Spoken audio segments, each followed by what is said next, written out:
Renewable proceeding. This is a very special day, as you know. This is a day when we commemorate D-Day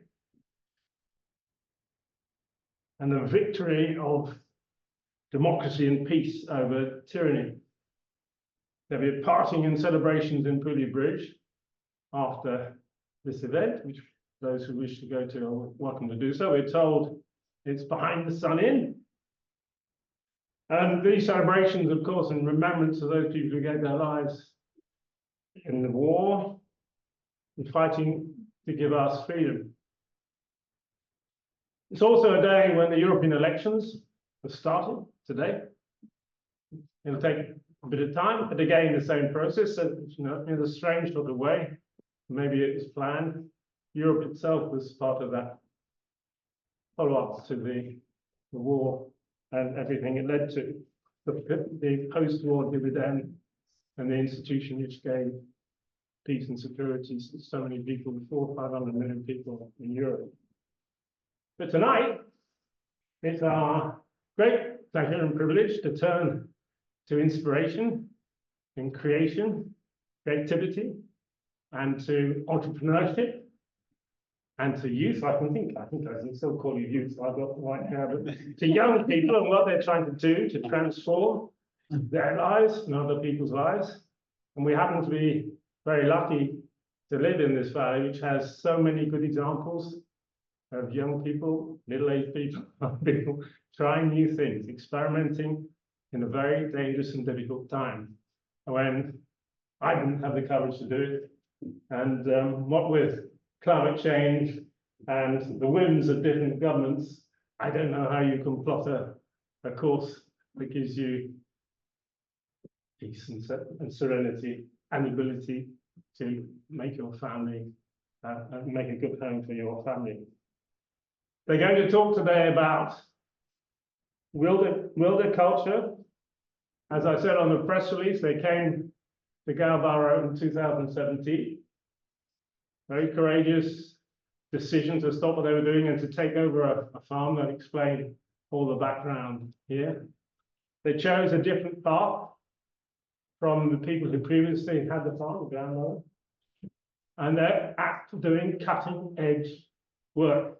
And that's, if I understand rightly, you are the only farm in the whole of the Lake District which has a special certification for the type of farming you're doing. You are genuine pioneers. So it's really nice to have the opportunity to have an exchange with you tonight. How you managed to succeed when others have maybe tried and not succeed, the stresses you have to manage. So it's a cozy meeting, but with people who really have energy and a new passion to try something new, which I think is fascinating many, many people and is providing a model. And they have an education center, which they're working on, a model for other people in this region to pick up and run with. So it's a great story.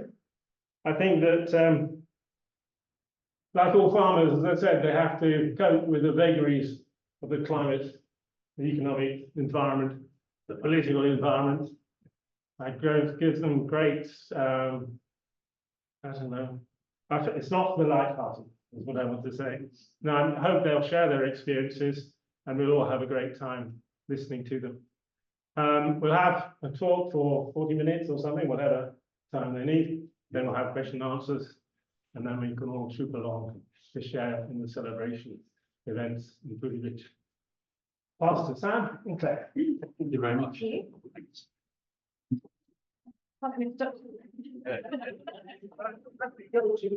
War to Europe to farm, you know. Yeah, don't think that's D-Day in here, so sorry. So hello, welcome. I'm Claire and my husband Sam. We farm over in Watermillen.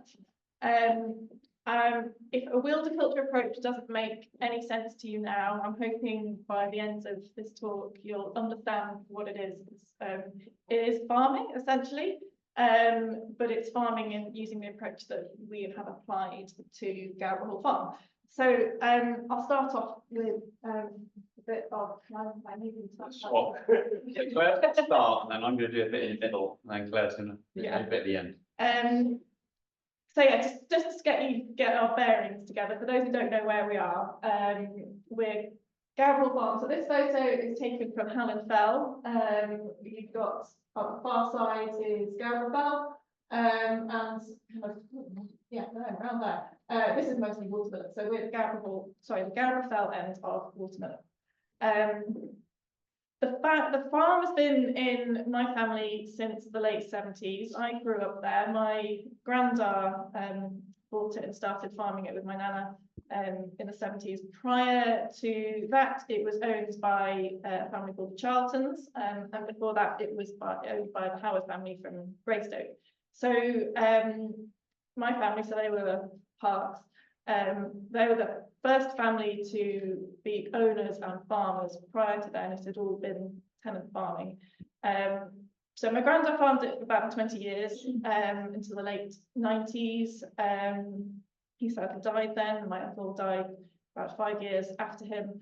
And then from then, it was on annual grazing licenses until Sam and I moved, as Tim said, in 2017. So potentially naively, I don't know, Sam and I just wanted to farm. I missed the place as a child, so we had fond memories growing up. We both met in London. So we moved with our young daughter. She was 1 when we moved, and we did pretty much what Grandad did, which was mostly sheep farming. Had Swaledale sheep crossed with these blue-faced Leicesters, and made mules. But I have to admit, we did that for about 2 years. Or actually it's probably about a year in, and we decided that we weren't really enjoying it. We couldn't really figure out how we could make a decent profit from that method of farming. And it was what Grandad did, but within the sort of 20 years since then, I think farming economics had moved on quite considerably. We were spreading an awful lot of fertilizer on the farm. We were having to feed the sheep, particularly the lambs, a lot of concentrate that we had to buy in to get the lambs up to the right size to meet the auctions that were all set up in October, in the autumn time. So yeah, we sort of stepped back and we had a bit of a think, what are we doing? But we weren't very happy because there were all these things going on outside of our farm that we weren't very happy with. We were kind of aware that there was what we were doing wasn't really helping many of these things: climate change, loss of biodiversity, soil degradation, massive depletion of nature, and the fact that we weren't really making a profit. So we took a bit of a step back. Really sort of thought, how are we going to change our farm? And we came across a lovely lady called Caroline Grindrod, who set up an organisation called Wilderculture. Her and Alex also set up as a partnership, as a community interest company, and it's really there to support farms in the uplands who are in exactly the situation as we were, thinking that we still want to farm, but we want to also let nature back into it and work with nature. So I'll go to the next slide to explain a bit more like what Wilderculture is, because she's written it better than I have. So it's a non-for-profit organisation, and it has a plan really to apply regenerative farming to the uplands, because there's an awful lot of regenerative farming that's happening elsewhere in the country and particularly in the US, but none of those are really in the upland setting. So her and now us, because we asked her to come and do a training course with us, and it was quite early stages of Wilderculture then, and by the end of that we all realised that we all wanted the same thing. She had one project set up in Scotland called Wilderculture, I think, which was much more of a rewilding project. She was looking for a site that was more of a farm setting. And so we set up with her Wilderculture, which is the first Wilderculture farm project, so the flagship project really.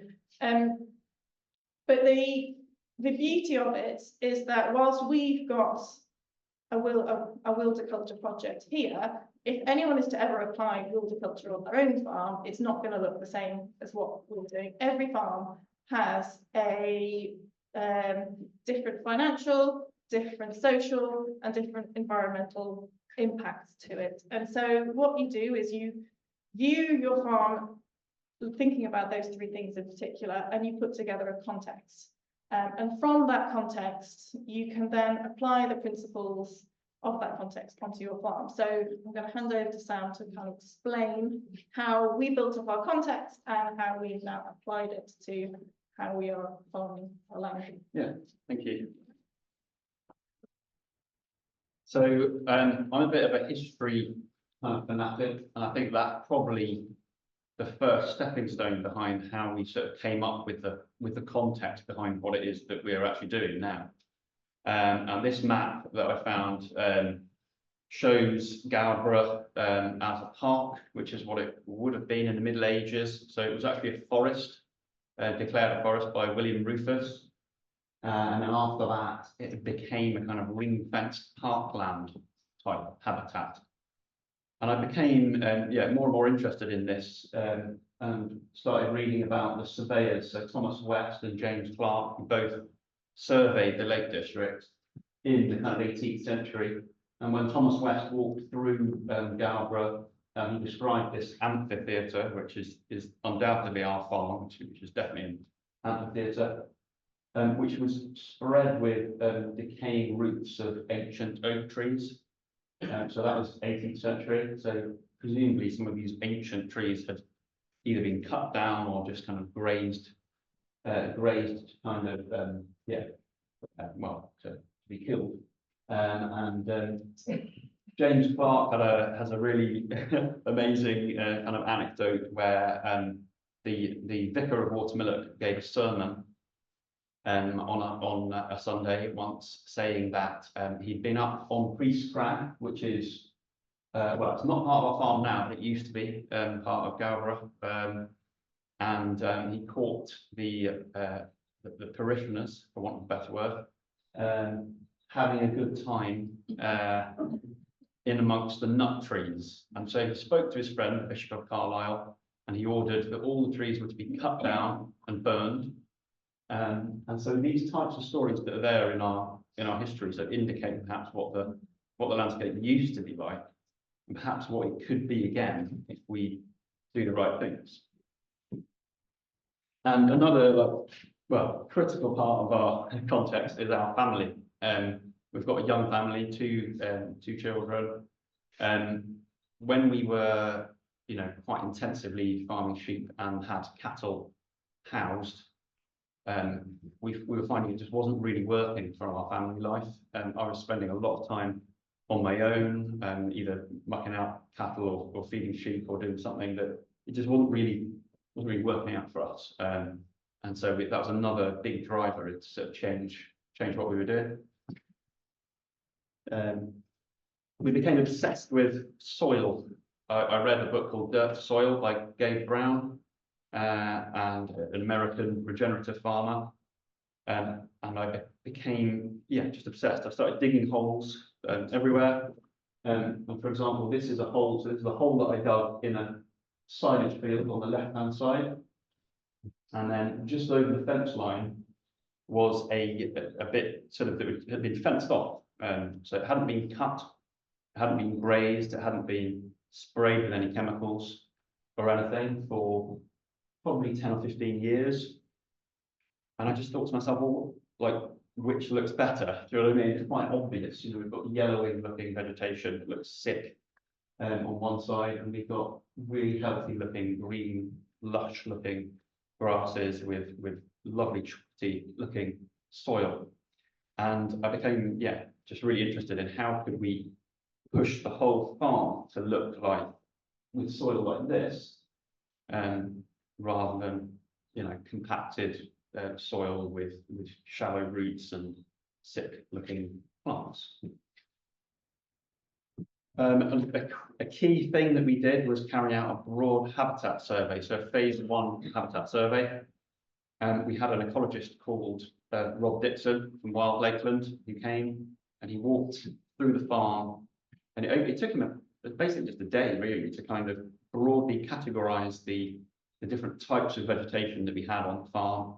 And that really helped then. So we then kind of thought about that for a while and talked to Caroline Grimsrod about how might be the best way to sort of manage this habitat.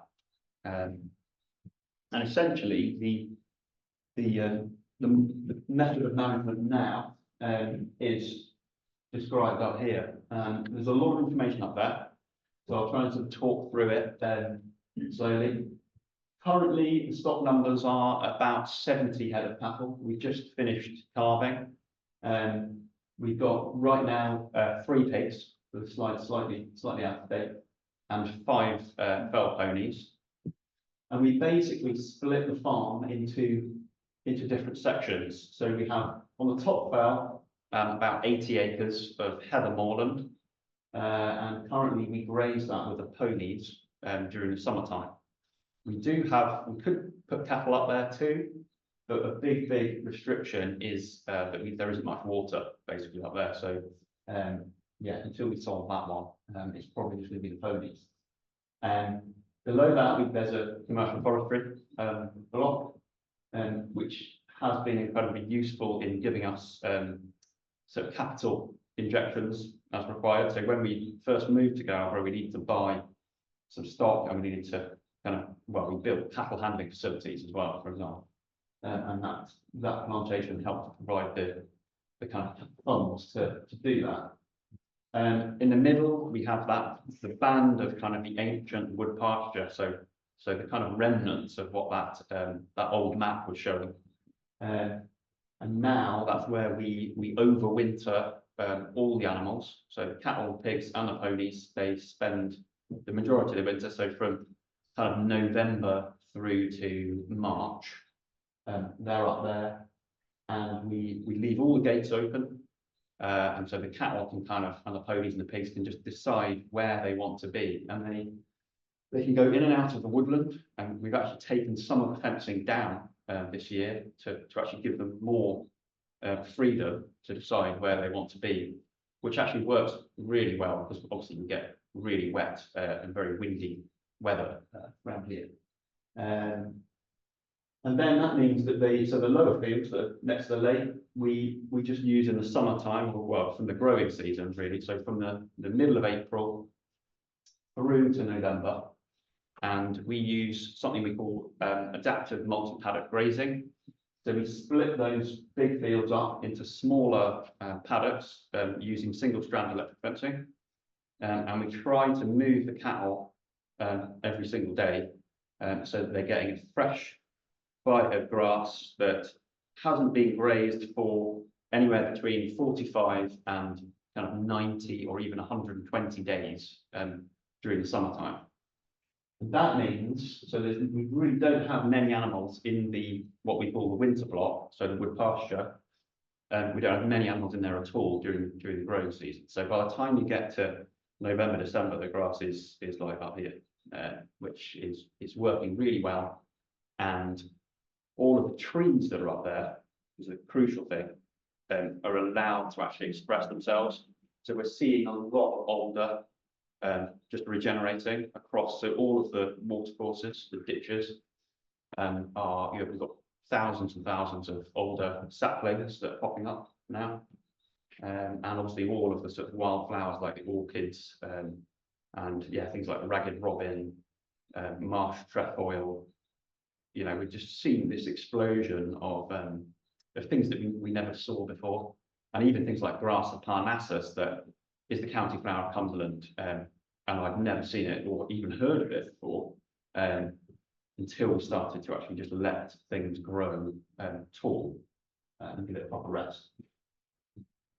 So this is the kind of typical scene. So this sort of bit that's brown and kind of trampled looking is the bit where the cows have been, and the green bit is where we just moved them to. And we try to keep all the cattle together in one group. So that is cows with this year's calves, last year's calves, calves from the year before, all in one group. So we've now stopped weaning. We don't wean unless it's a bull, because we do keep bulls in tie up, and we started selling bulls to other farmers. And we do separate the bulls off, but the female cattle stay in one group. And that means that the rest of the farm is just growing grass, which is one of the key changes we make. And as we move through into the winter, this is kind of a typical scene. So this is the cattle up at probably 900 feet above sea level at the top of the farm. I think this was in February, and it was very cold. But we haven't fed. We don't feed hay in the farm. They don't need hay. They just keep going on the kind of rough vegetation right through till basically 1st of March. It was this year, and 1st of March this year we did something called bale grazing. So this is something that we tried probably 3 years ago for the first time, where we made hay in one of our fields and moved that hay to a different area, basically to a place where we wanted the cow to be in March. We set the bales out in rows, and they're not wrapped in plastic, just with net, but as tight as possible. And what we found is that nearly all the water just runs off, and actually inside the bale is bone dry, and it's as good as any hay that's in a shed. We then go in, we unroll the hay bale, and then move the cattle with electric fencing into the paddock. So the cows get standing grass that's pretty long, although quite sort of died back due to the kind of winter, and they get loads of hay, and their outside is clean, and they're full, and they're very happy. And it means that when we get to April, like early April, the grass is quite short. It needs to have a chance to grow just enough to start the paddock grazing. And this just holding them back on the bale pod, as we call it, has worked really, really well. And we're actually in a innovative farmers field lab now, where we're looking at the soil, the impact of this on soil health, but also the forage quantity and quality, because there's studies in Canada that show that this type of bale grazing system has, I think it's a 140% increase in dry matter production in the field, but also a massive increase in the protein and the nutrient availability in the forage. And so, yeah, this is something we're doing with Pasture-for-Life, which is the certification body that we're members of. And so it's going to be really interesting to watch over the next 5 or so years. So yeah, this is what it kind of looks like before bale grazing.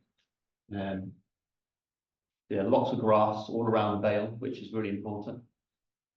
Immediately after, the hay, pretty much all gone. So, some little bits left, but mostly eaten. And actually not bad, because March was incredibly wet, and it didn't look too bad afterwards. And this is so this is actually not this year, obviously this is last year. So this is June 15th last year. This was the recovery. But actually now that field looks, I would say it looks even better than that now. It's so green, and the grass is so tall. It's literally, parts of our farm, we had a school visit yesterday with some 8-9-year-olds, and we were losing them in the grass. The grass is up here. There's children going into it. It's absolutely incredible what can happen. And then this was September 15th last year, and my son Ike overseeing the placement of the bales to make sure that it was done correctly. So yeah, these are our ponies. So we've got 5 ponies at the moment. We originally just had them on loan from Libby, who I think is in the back of the room there. Yeah, there she is.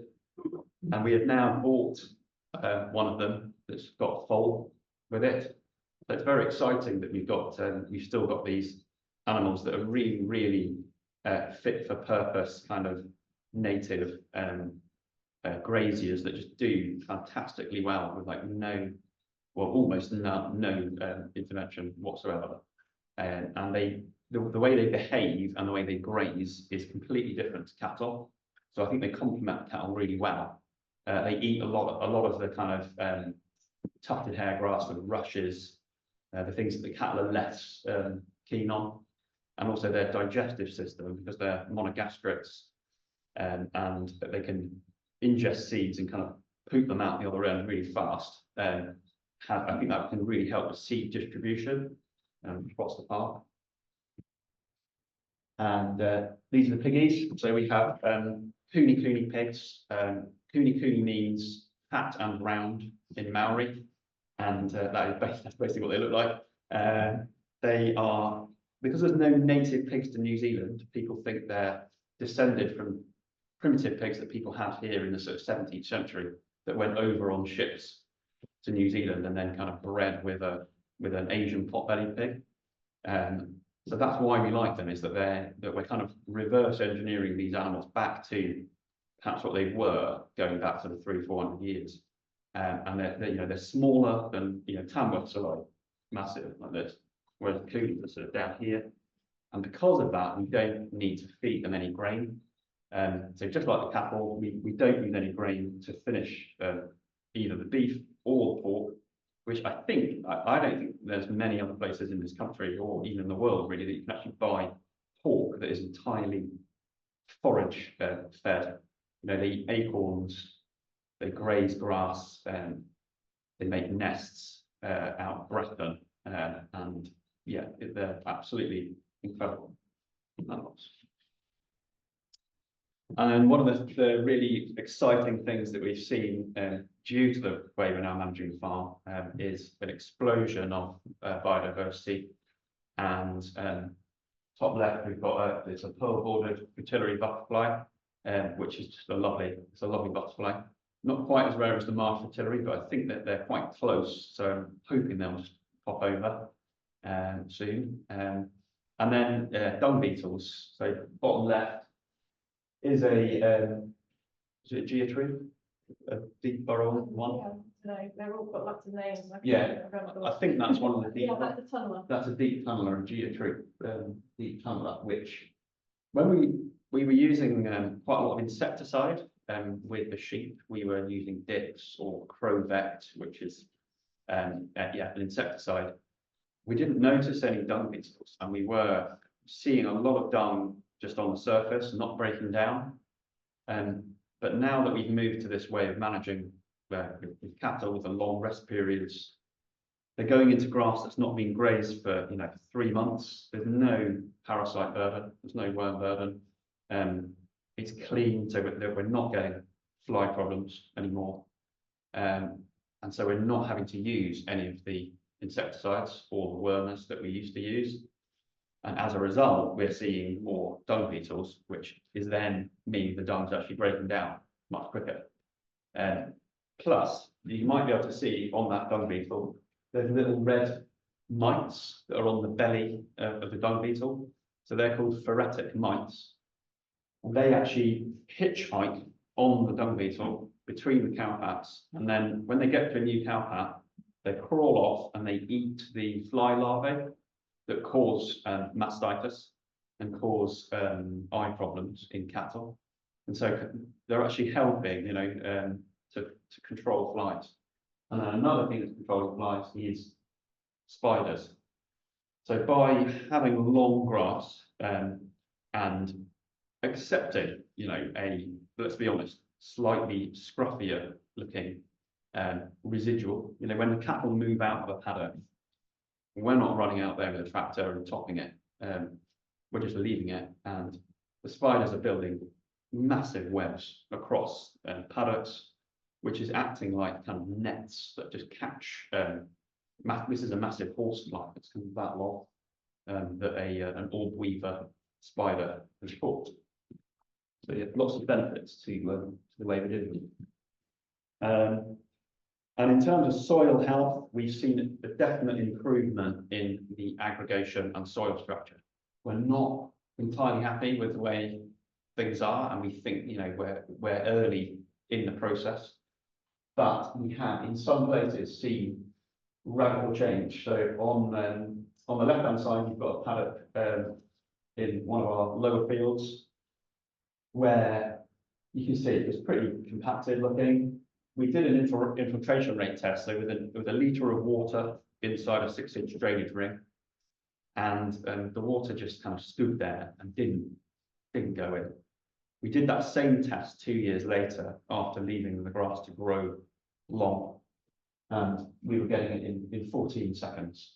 And that is with a very simple, it's the same time of year, similar soil conditions in exactly the same place. So there's definite potential to improve infiltration across masses of area of land. And if we could do that, we could, yeah, just reduce runoff massively and improve our growth as well.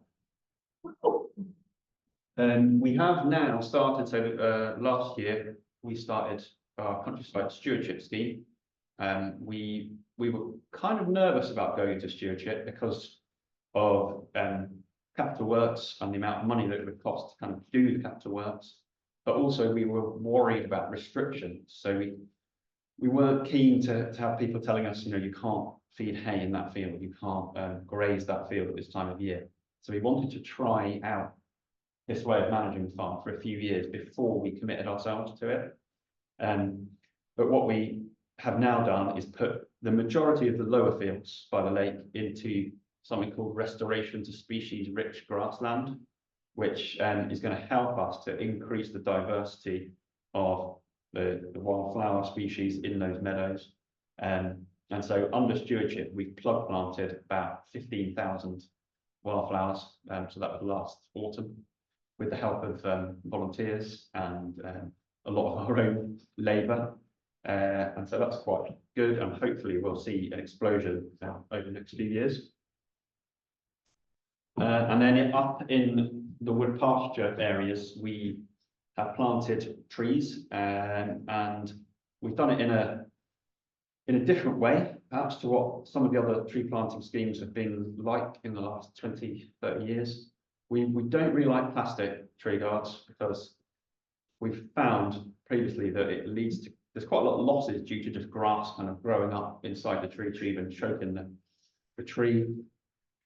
Plus, you've got to then go and collect that tree tube at the end of, you know, after 10, 15 years and kind of take it away and deal with it. And that's all quite a lot of work.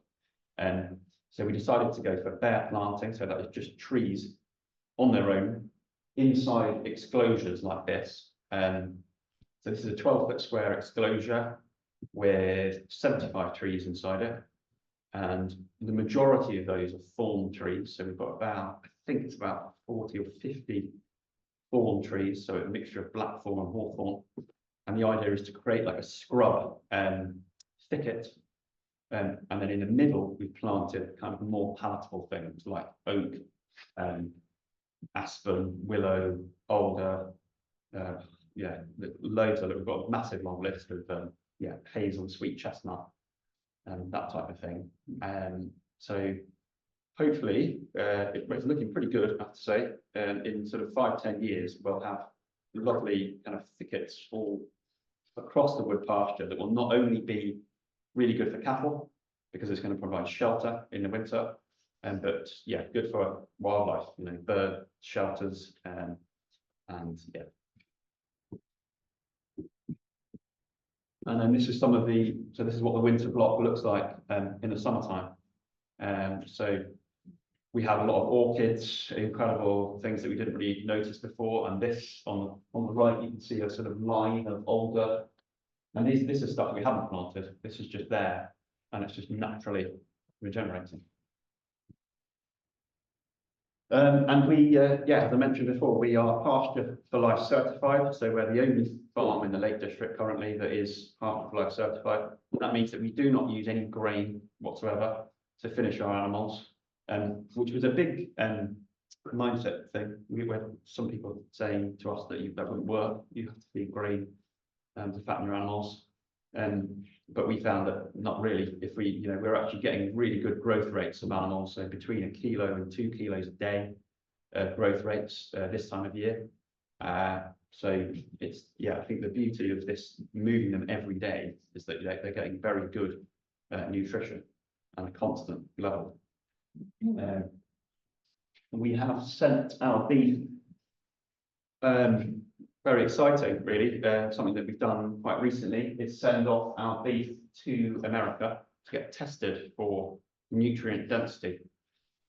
So we've compared our beef with grass-fed average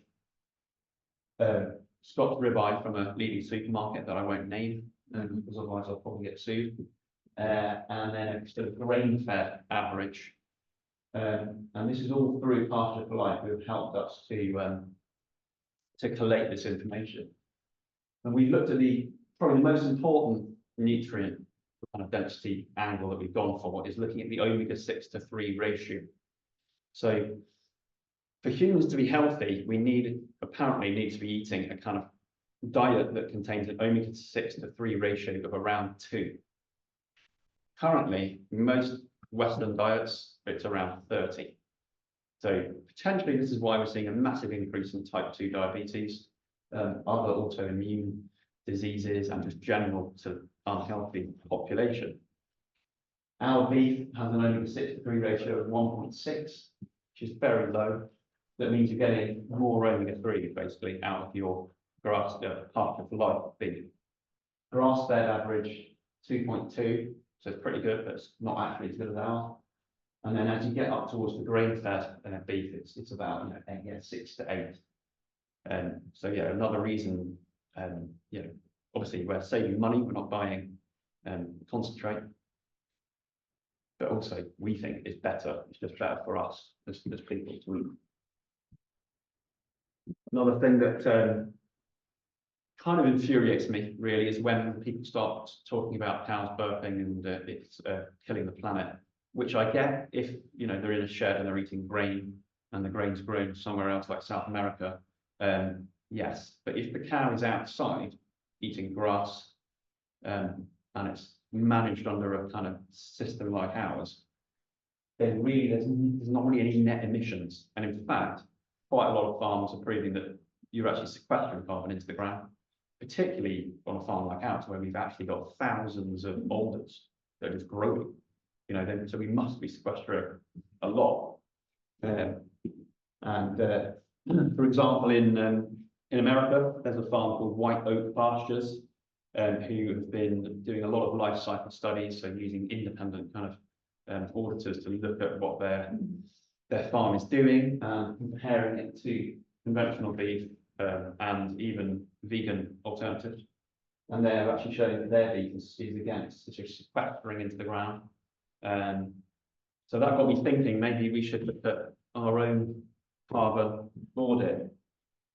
Now, I'm a little bit dubious about these carbon auditing things because I think it can lead us down a dangerous path where we look at purely carbon and we're not looking at other things like biodiversity. But I thought, let's have a look at Farm Carbon Toolkit, which is a tool that's available to all farmers. It's actually free. This is a free thing that you can just go and plug your numbers into.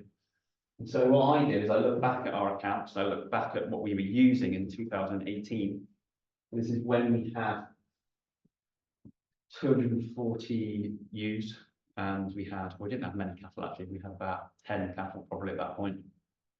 We were applying 3 lots of fertilizer to the lower fields and using a fair amount of feed, although probably not as much feed as kind of other operations. And according to that, we were emitting about 200 tonnes per year, but we were offsetting about 195 through the woodland that we've got on the farm, through the hedges that we've got on the farm, and through soil carbon sequestration into the fields. So I worked out we were probably emitting about 8 tonnes per year. Again, I'm quite dubious about this, but this is what the calculator came up with. So I thought, right, we've got to be doing much better than that now. And so I plugged in the numbers now, and our emissions have come down a lot. Although we get a bit hammered because cattle come out really badly. If you put cattle in, it's like, oh no, we're like loads of emissions suddenly. But we don't use any diesel, well, hardly any diesel really. We make hay in one field a year. Instead of making 100 acres of hay, last year we made 20 acres, and this year we'll probably make 12.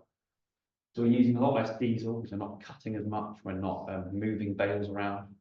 Cattle are outside, so we're not mucking out, we're not spreading muck. So yeah, emissions have come down loads.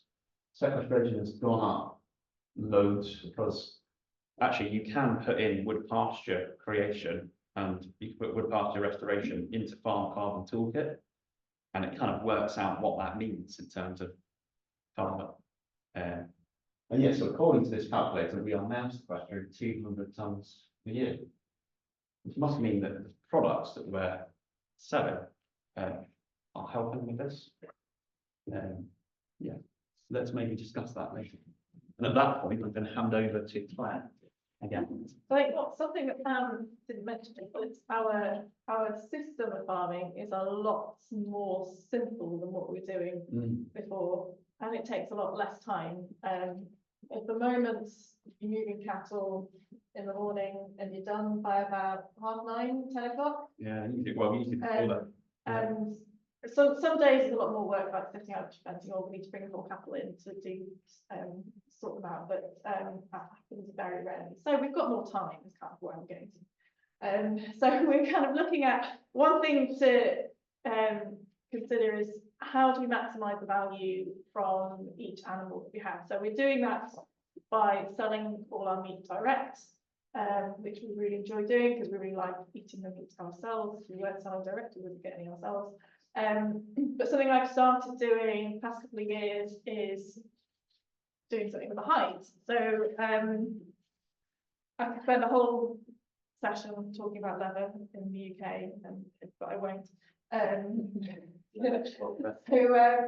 But most hides are wasted, particularly around here. Abattoirs chuck the hides away, which I found quite sad.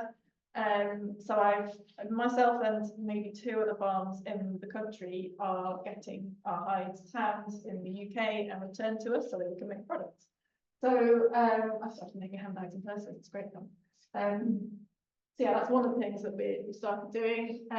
We started a small kitchen garden just above our house. We're using a no-dig system.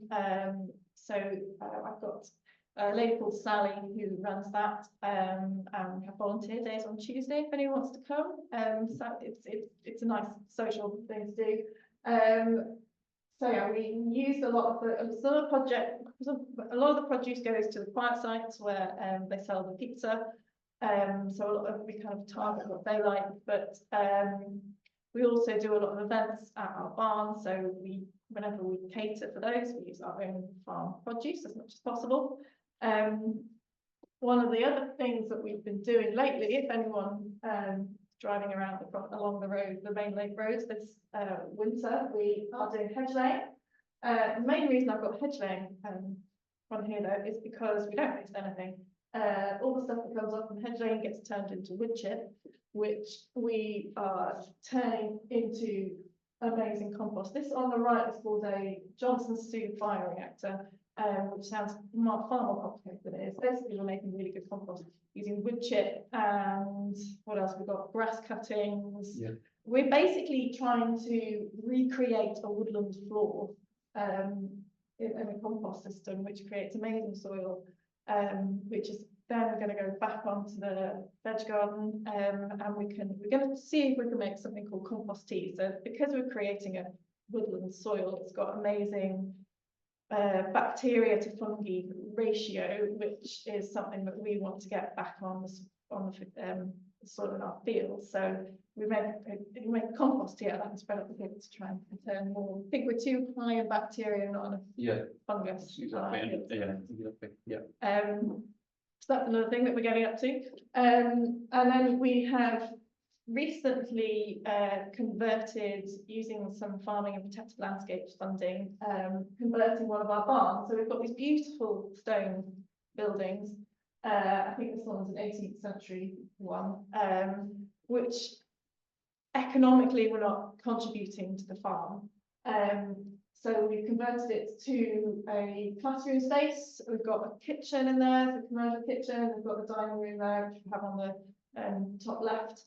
And the main reason we wanted to do this is because, coming back to Wilderculture, after doing the course with Caroline, Caroline's updated it quite a few generations now, and runs Wilderculture courses with us as a demonstrating farm. So she has we quite regularly, almost sort of multiple times a year, run Wilderculture courses with Caroline. And off the back of that, there's a load of Wilderculture projects now across the country.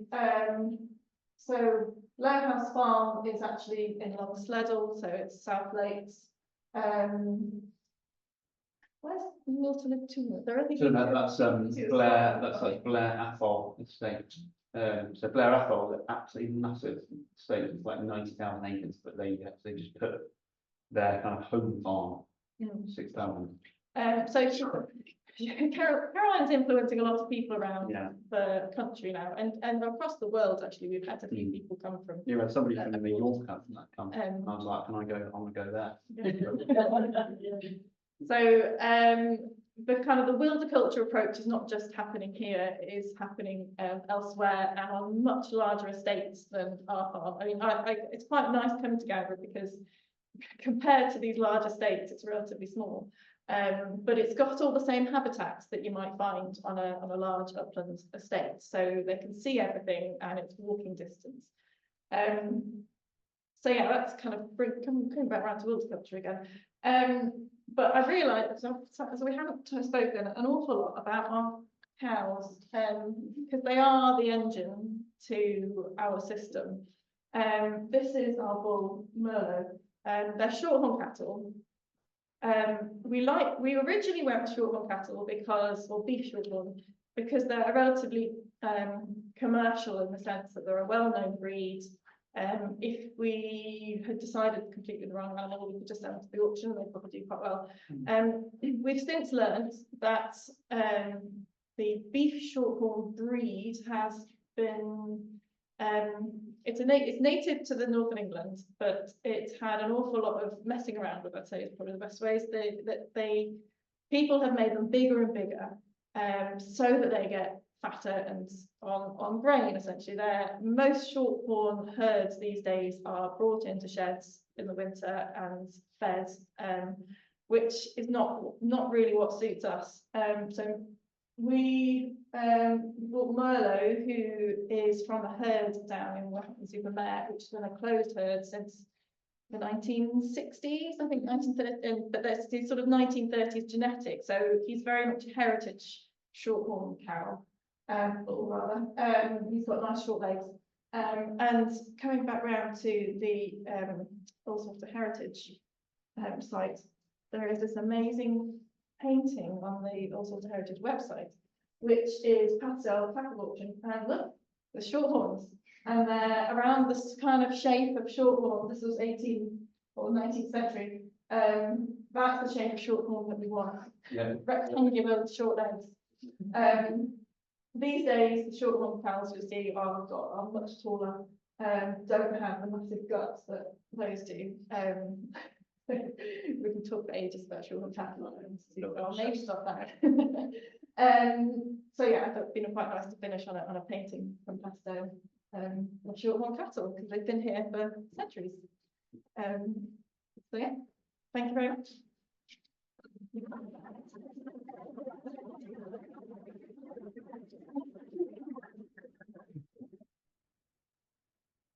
What an adventure. And I don't know what your time frame is, but how far ahead do you think? I mean, in terms of the plan, or is it sort of you get up in the morning and, whoa, why didn't I try this? When our grazing plan goes quite far ahead, I would say.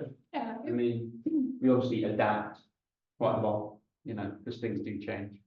But we're going away at the end of June for a few days, so we've got to make sure that Richard knows what to do, so to move cattle. So we,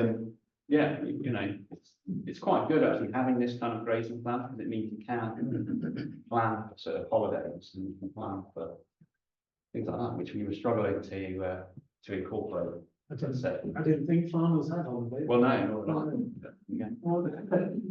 Question from the room, please. I didn't plan to ask this because a thought occurred to me previously, but because Tim's asked what he's asked, I was thinking how quickly things change, because I've been on this earth 7 decades and so on. But going back to what Tim said, I'm surprised how quickly. I didn't realise it had only taken over in 2017, whatever reason. But how quickly you've established where you want to go. And I don't know what your background is leading up to that, whether you studied some aspect of, but to me, listening, it seems remarkably quick. Now, like Tim said, I'm sure you don't wake up in the morning. Yeah, fair enough. So all of us wake up in the morning and say, I plan to spring clean today. Oh, it's fine. I'll go for the walk. You know, it happens. But when I was researching my family tree, because I'm from the Palestine area, I found out that a great whatever, was asked to clear woodland after copsing, and the only thing to use were heavy horses. They were what we call cart horses in those days, because they pulled carts and they could be used for whatever, so they were heavy horses. And he made a lot of money out of removing heavy horses, so he bought a cart. He'd have, you know, youth creators a teaching space. So there's nothing new in that sense. So things go in cycles. Okay. But they also had a servant in the household, and this was before the census had to be standardised for government and whatever purposes.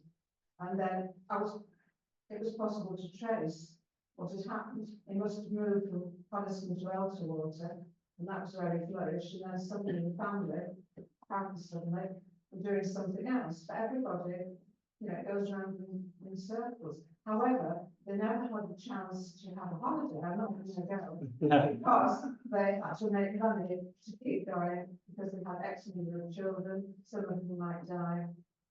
So it was fortunate that they had a servant. It was quite interesting.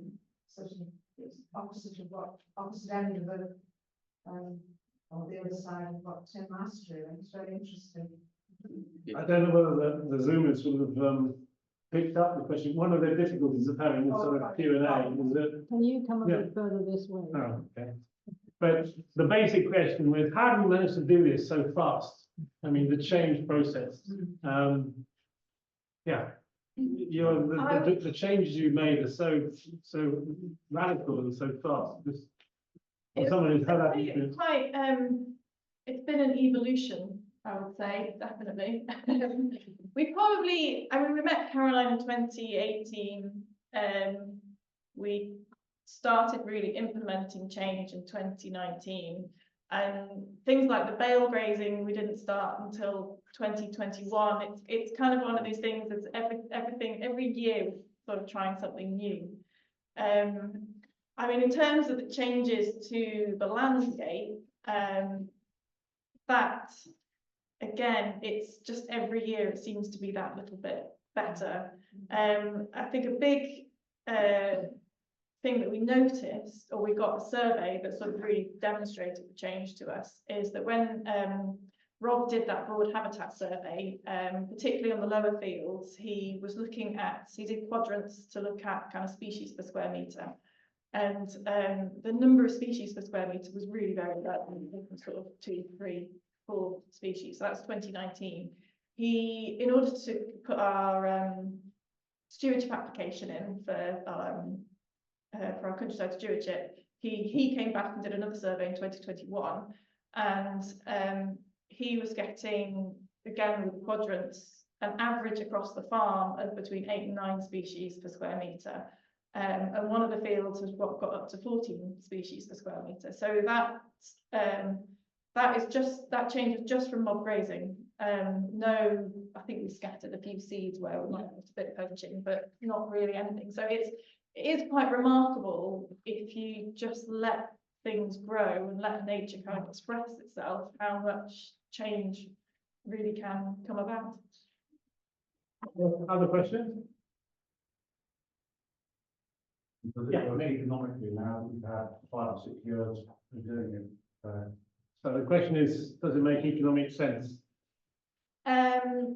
Everything we do, we make sure it's making a profit. I think it's probably one way of looking at it.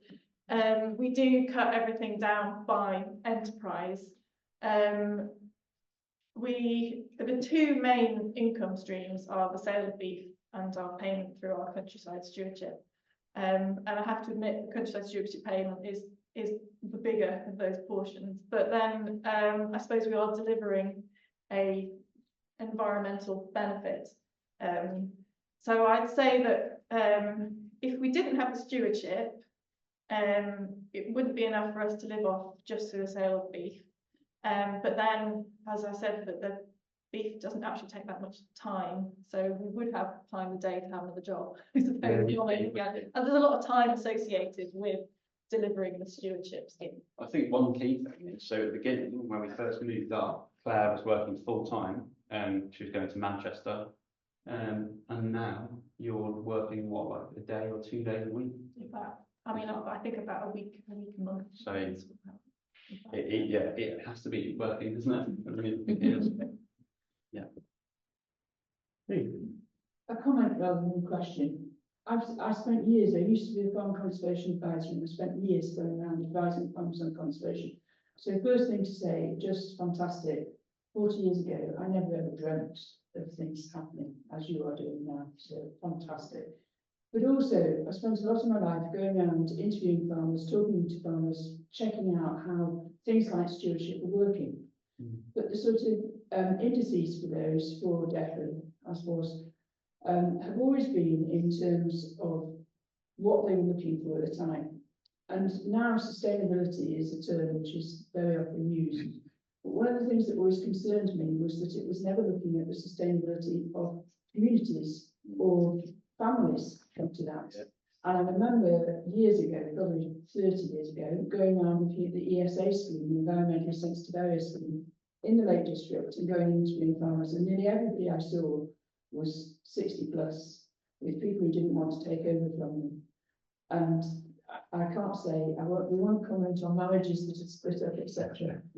And it is just fantastic to hear that it's not just holistic land management, but that everything you're doing is sustainable, including family as well, and including how that lasts, unless you're looking at it in every way sustainably, not just the soil. I know that's what you're really talking about, but it really, you to me, really demonstrating sustainability in the most holistic way. So well done, you guys. Yeah, no, you're absolutely right, though, that the social side of rural communities is one of the things that is driving us to do what we're doing. I just think it's really sad, isn't it, that there used to be so many small farms.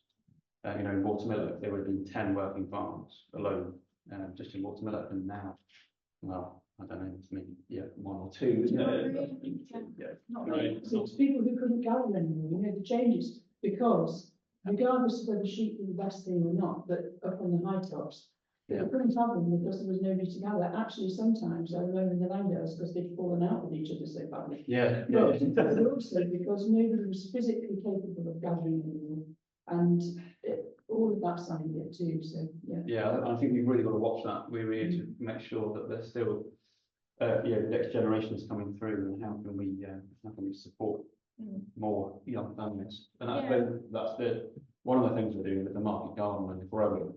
I don't know, I have this sort of weird dream that maybe that might be a way of getting, because it is quite labour intensive doing that type of work, but maybe that could be a way of getting more people back to. Yeah, I mean, that you mentioned of holistic is exactly right. That is our management is looking at finances, social and environmental, and making sure all three are cared for to the same level. And that's kind of where it's great having Caroline in, because she's not day to day running a farm, so she can sit back and think about that. And it's she is currently thinking of ways that, again, to demonstrate how we can bring more people to work on the farm with things like the market garden, because she's very conscious that with some of those large estates that she's working with, they now are only employing 1 or 2 livestock people.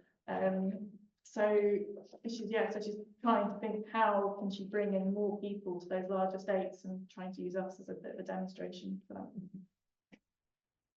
Yes, thank you.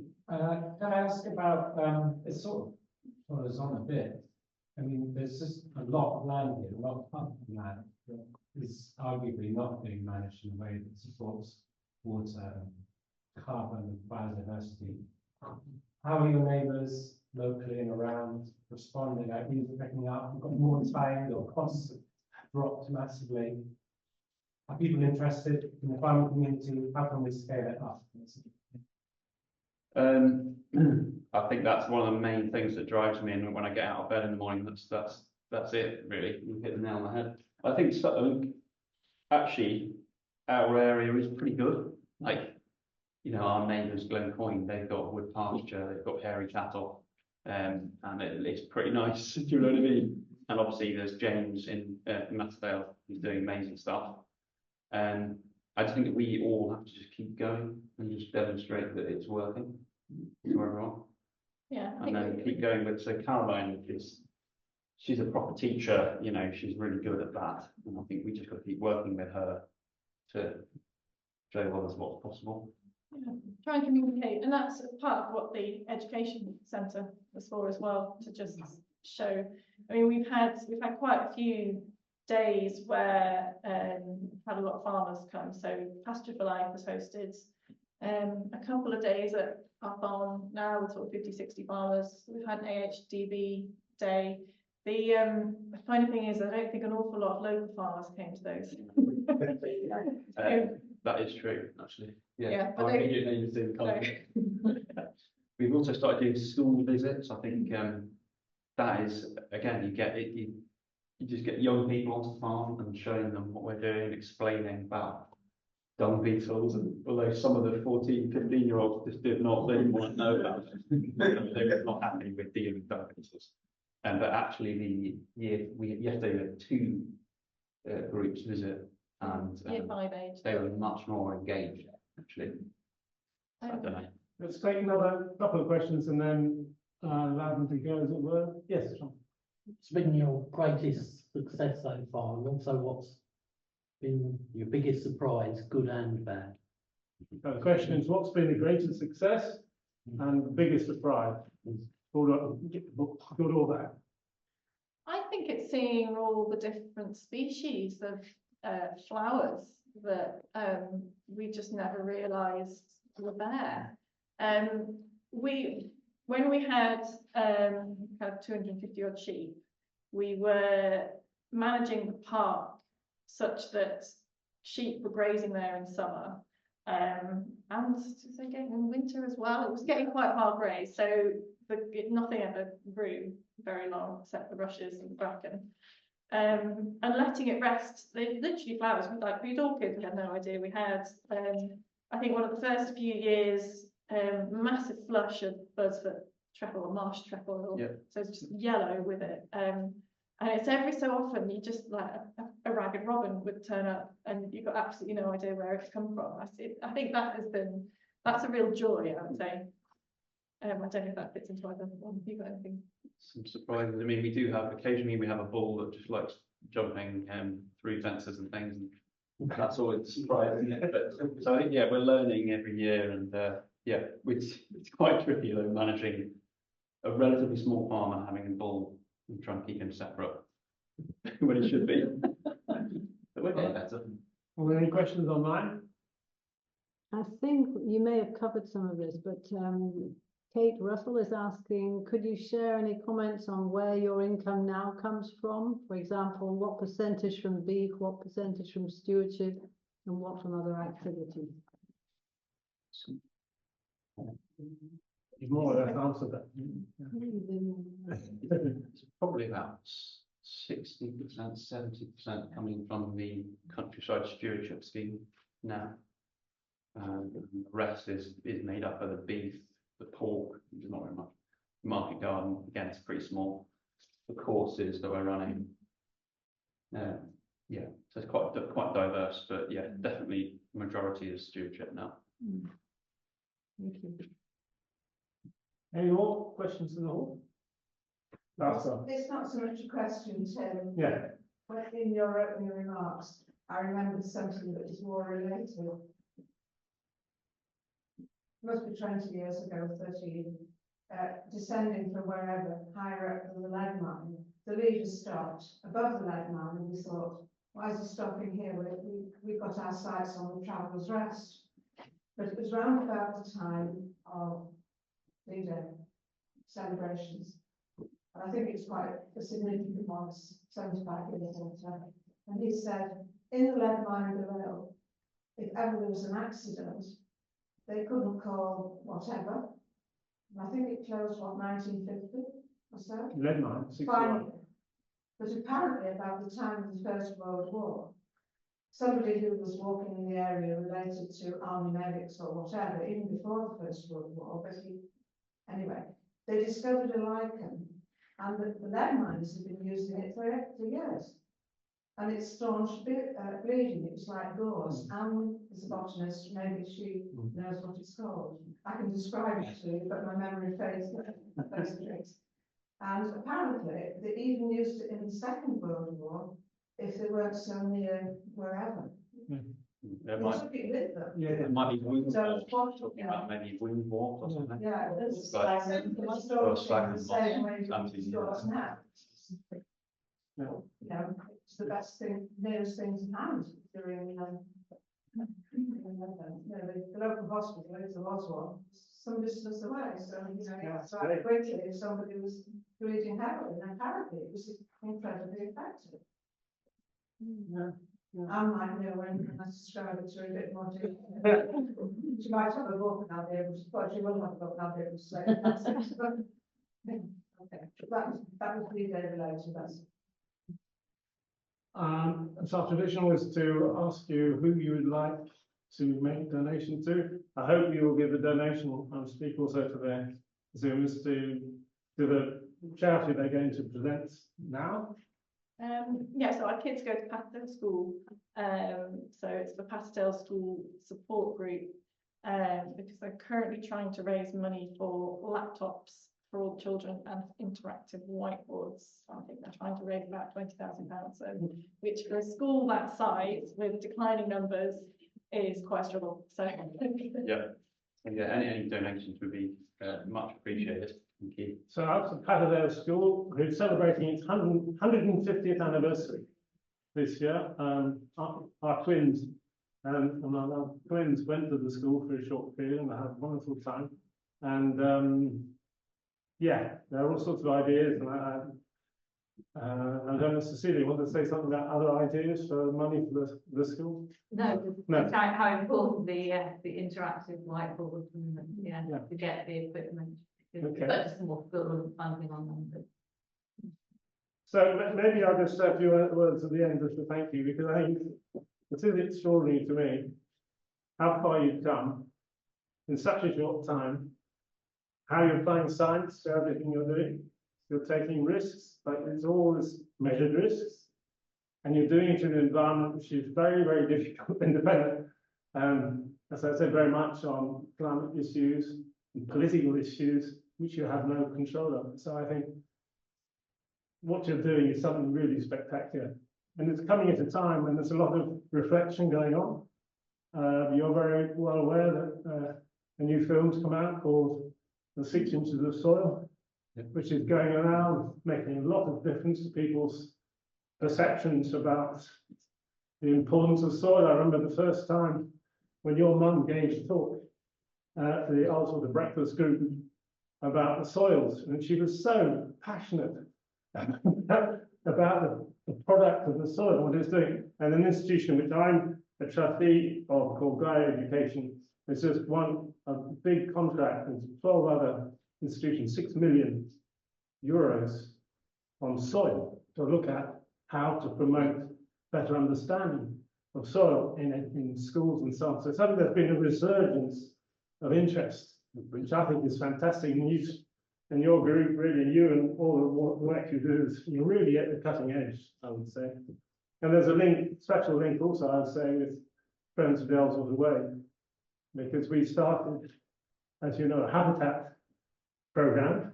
Yeah. It was in this hall, 2 years ago that Professor Rose Mansfield from University of Cumbria was talking about the challenges of upland farming. And she sort of threw down the gauntlet saying, well, we know nothing about biodiversity in Ullswater. I mean, there's no data. How do people make decisions? So at that moment, I remember I was thinking, oh, okay, let's pick it up. And a group within Ullswater Way then started thinking about it. And Paddy here, who's in the room with us, started thinking, how can we do habitat surveys? And we did a training session in Galborough Farm with Professor Manson, and the process has taken off slowly but surely. We're getting a better understanding of the importance of biodiversity and measuring biodiversity over the chain. So I see a sort of umbilical cord between the work of Ullswater Way and yourselves in different ways. So I just take my hat off to you for being pioneers, and really wish you every success. Really, Sarah, yeah.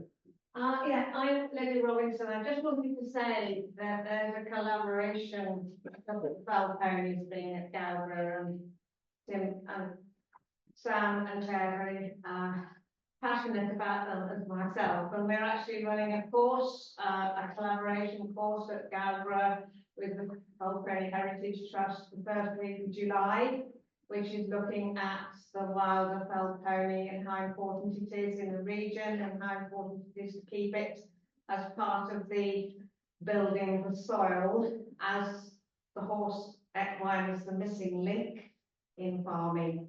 Wow. And I've got some leaflets about it that I printed off, so thank you guys. There's the two ladies that are coming as the external trainers as well, travel the world looking at wild equine. So it'd be interesting to see how their knowledge and how they sort of apply the same knowledge to fell ponies. So, Patterdale Schools is a charity. The last job I have is to tell you that our next speaker is going to be Harriet Fraser, who's a poet, who works with a photographer. She's won lots of prizes they have as a group, looking at landscape and art and culture. And she's been involved here in Ullswater in getting people's views about the importance of art and culture and landscape. And she's going to talk to us on that topic